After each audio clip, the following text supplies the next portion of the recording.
मैं सत्यनारायण वर्मा इस वसीयत में अपनी सारी जायदाद अपने बेटे नरेंद्र वर्मा के नाम कर रहा हूँ। मेरी जायदाद में से घर और जमीन सब कुछ तबाह हो गया। बस किसी तरह 900 हीरे बचा पाया हूँ। आज 1947 में इसकी कीमत है करीब 60 लाख रुपए। इन हीरों पर सिर्फ मेरे बेटे का और फिर उसके बेटे का और फिर उनके वारिस का हक रहेगा और कोई इसका मालिकाना हक नहीं जता सकता। पापा पापा पापा उठिए ना। अरे क्या है? उठिए ना पापा। अरे सोने देना भाई। देखिए मेरे दादाजी आपके लिए वसीयत छोड़कर गए हैं। हैं? लिखा है उन्होंने आपके लिए 900 हीरे छोड़े हैं। एक काम कर, मैं तुझे सुबह लॉकर की चाबी दे दूंगा, तू जाकर वहाँ डिपॉजिट कर देना, ठीक है? अब मुझे सोने दे। अरे बाद में सोइएगा। उठिए। क्या है? जरा इस वसीयत पर एक नजर तो डालिए। उन्होंने हम लोगों के लिए 900 हीरे रखे हैं। पढ़िए। मुझे लगता था हमारे घर में सिर्फ एक ही पागल पैदा हुआ है। तेरे दादा भी सरफिरे थे, आज पता चला। बेटे, तेरे दादा ने शायद इतनी जायदाद मेरे लिए कमाने के सपने देखे होंगे। फूटी कौड़ी दी नहीं, टाइम पास के लिए विल बना गए और तेरे जैसे नमूने में अपने अंश डाल गए। ले पकड़ ये फटी जायदाद और अब मुझे चैन से सोने दे। उनके बारे में कुछ तो बताइए। क्या है? मैं छोटा था तभी तेरे दादाजी गुजर गए। कुछ सालों के बाद तेरी दादी भी गुजर गई। जहां तक मैंने सुना था तेरे दादाजी मरते दम तक एक साइकिल चलाते थे, वो भी टूटी फूटी। अगर उनके पास हीरे मोती होते तो क्या वो इस तरह की टूटी साइकिल चलाते? सुन, मुझे तो लगता है उनके भी दिमाग का सर्किट उड़ गया था जो ये विल बनाई। वो तो मर गए, अब तू मुझे क्यों मार रहा है? जा जाके सो जा, जा वरना मम्मी को बुलाऊंगा।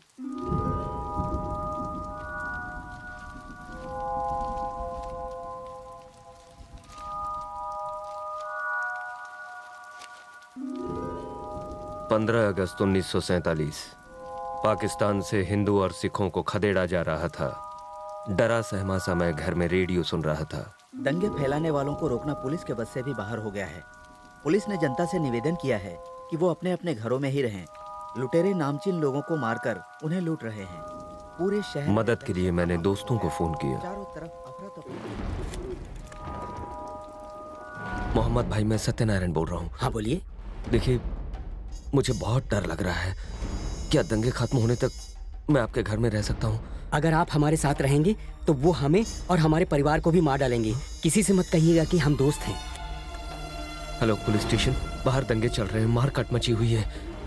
मैं यहाँ घर में अकेला हूँ, क्या आप मुझे सुरक्षा देंगे?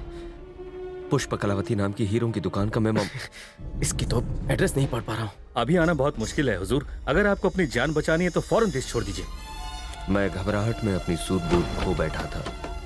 तभी बाहर कुछ लोग तोड़फोड़ करते नजर आए।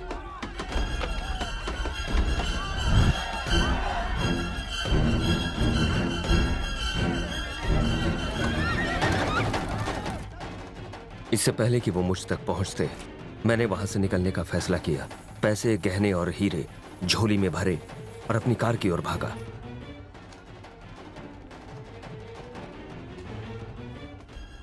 कुछ लोगों ने मुझे भागते हुए देख लिया और मेरा पीछा करने लगे, पर किसी तरह से मैं वहां से बच निकला। वो जानते थे कि मेरे पास बेशकीमती हीरे हैं। मुझे मेरी मौत का खौफ था, इसलिए कुलदेवी मां हिंगलाज देवी के रास्ते में दर्शन किए और तेजी से आगे बढ़ता रहा। पूरा इलाका लाशों का ढेर बन चुका था। चारों ओर मारकाट मची हुई थी। भागने के रास्ते कम थे। जब मैं छोटा था तो मुझे पता था कि राजा युद्ध के दौरान किसी गुप्त रास्ते से जाया करते थे। एक दिन मैंने वो देख लिया, पर अंदर जाने की कभी हिम्मत नहीं हुई। लेकिन आज जोखिम उठाने के अलावा और कोई रास्ता नहीं था। ये आधे पन्ने तो दीमक खा गए हैं। डरता हुआ मैं खुफिया रास्ते में दाखिल हुआ। सीढ़ियों से उतरता हुआ नीचे गया। दरवाजा खोला तो सामने एक खौफनाक बड़ी गुफा थी। मेरे कदमों की आहट भी मुझे डरा रही थी। उस भूल भुलैया में पता नहीं मैं कहां जा रहा था।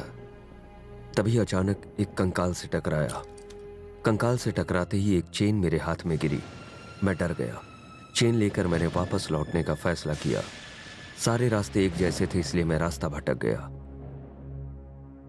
4 घंटों पागलों की तरह अंदर घूमने के बाद मैंने जीने की उम्मीद छोड़ दी। मैं बुरी तरह से थक गया था। इसलिए मैं आराम करने के लिए एक जगह रुक गया। मैं जहां बैठा था वहां धातु के पक्षी बने हुए थे। उनमें से एक के अंदर मेरे हीरों की थैली गिरी। वजन पड़ते ही उस पक्षी का पंखनुमा ढक्कन बंद हो गया। स्तंभ के ऊपर का हिस्सा खुला और मेरे पैसे, गहनों की पोटली कहीं अंदर चली गई। स्तंभ के ऊपर के हिस्से को मैंने काफी खोलना चाहा, पर वो खुला नहीं। पास रखे पत्थर को हटाना चाहा, पर वो टूट गया। तभी जमीन हिलने लगी, मानो भूकंप आ गया हो। पत्थर का पुल 2 हिस्सों में बट गया और मैं नीचे जा गिरा। सिर्फ भगवान ही जानते हैं कि मैं उस मौत के कुएं से कैसे बचा। मेरे लिखे रास्ते पर अगर कोई जाता है तो शायद उसे खोए हीरे मिल जाए। काम की सारी जानकारियां गायब हैं। ये हिंगलाज देवी मंदिर कहाँ होगा? मेरे दादाजी का घर कहाँ था? हाँ हाँ, उस तरफ। जरा संभाल कर करना, कहीं कुछ टूट ना सोने का जाए। एक जरा हीरा तक एहतियात नहीं से। मिला। हाँ थोड़ा उस तरफ खोदो। वक्त जाया कर रहे हो तुम लोग मेरा, जल्दी करो। काम चोर कहीं के। मंसूर मियाँ, हम खजाना खोज रहे हैं और उसके लिए बहुत सब्र की जरूरत है। अगर इस तरह बेचैन हो जाओगे तो काम में मुश्किल हो जाएगी। Yes sir.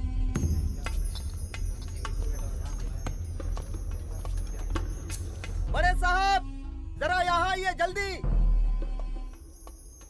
क्या बात है? यहाँ हमें एक धातु का पक्षी मिला है। उसे बाल्टी में रखकर संभाल कर ऊपर भेजो।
बोलिए अब्बा।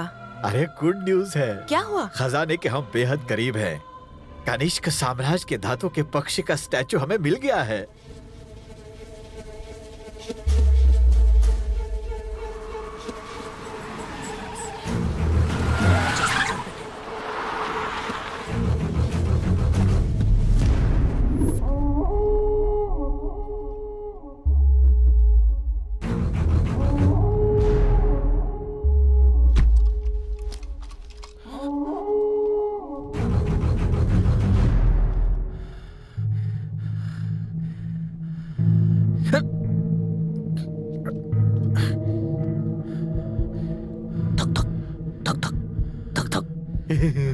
वही धक धक धक धक धक धक, फिर वही खौफ सुनाई दे रहा है। खौफ की रफ्तार भी वही है, और ये खौफ मेरा नहीं है।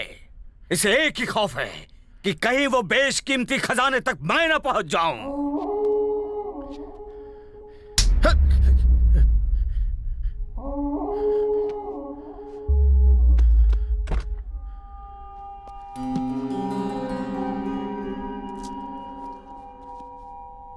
सुल्तान मौका परस्तों को दूसरा मौका नहीं देता। तू तो बड़ा ईमानदार है। अगर मेरी निगाहों से ओझल हो गया तो शायद तू बच जाए। आज से इस प्रोफेसर की जगह तुम्हारी हुई। ईमान से काम करो, इनाम पाओगे।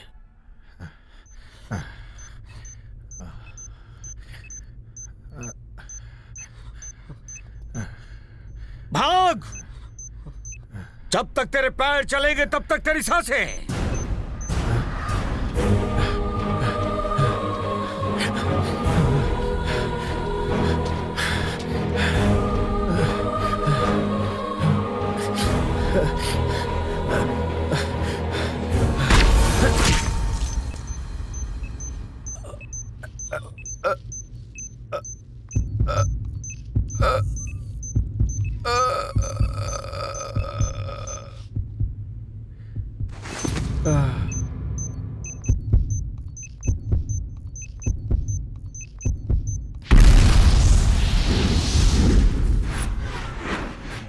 इन फटे पन्नों पर यकीन करूं या फूटी किस्मत पे रोता रहूं।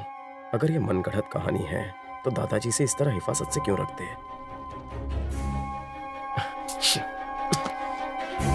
कुछ समझ में नहीं आ रहा।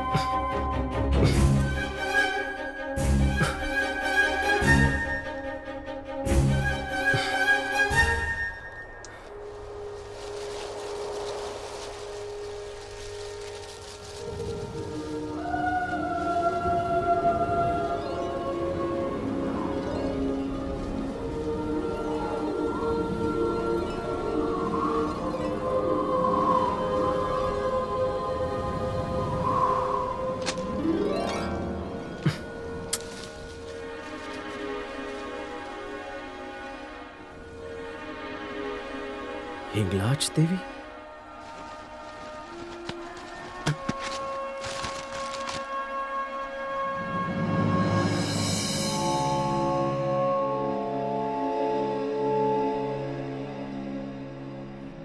प्राचीन हिंदू मंदिरों का photo exhibition state gallery of fine arts में आना मत भूलिए। ऐसा मौका बार बार नहीं मिलता। सुनिधि लगता है भगवान की बहुत बड़ी भक्त है।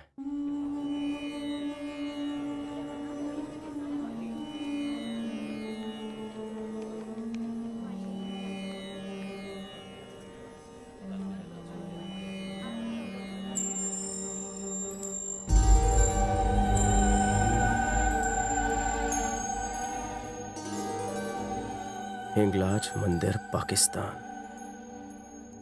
क्या है मंदिर पाकिस्तान में? हाँ, वहां जाने देते हैं? वैसे तो ये धार्मिक यात्रा होगी, पर देवी माँ के दर्शन के लिए भी सरहद के पार जाना खतरे से खाली नहीं है।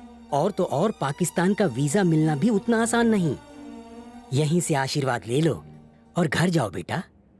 दुनिया 2012 में खत्म नहीं हुई, इसलिए खुश होने की जरूरत नहीं है। खतरा बस कुछ दिनों के लिए टल गया है।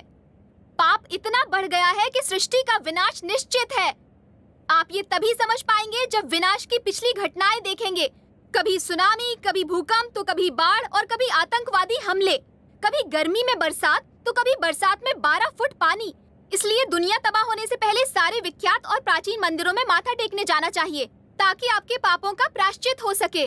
दुनिया तबाह होने वाली होगी तो कोई मंदिर नहीं जाएंगे, खूबसूरत लड़की को लेकर बीच पर जाएंगे। मैं इसी भ्रष्ट बुद्धि की बात कर रही थी।